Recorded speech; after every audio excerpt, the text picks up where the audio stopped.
पनवेलचे झपाट्याने नागरीकरण होत असून हे क्षेत्र एज्युकेशन हब म्हणून पुढे येत आहे. पनवेल महापालिकेचा सर्वांगीण विकास व्हावा या दृष्टीने मुख्यमंत्री देवेंद्र फडणवीस यांनी पनवेल महापालिका दत्तक घेतली आहे. त्यामुळे यापुढेही नागरिकांचे प्रश्न मार्गी लावतानाच विकासाची गंगा अविरतपणे सुरू राहील अशी ग्वाही भाजपचे प्रदेशाध्यक्ष आमदार रवींद्र चव्हाण यांनी आज दिली आहे.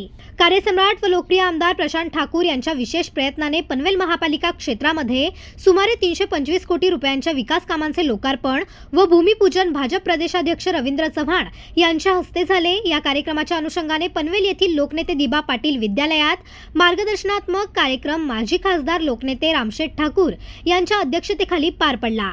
यावेळी प्रदेशाध्यक्ष रवींद्र चव्हाण बोलत होते.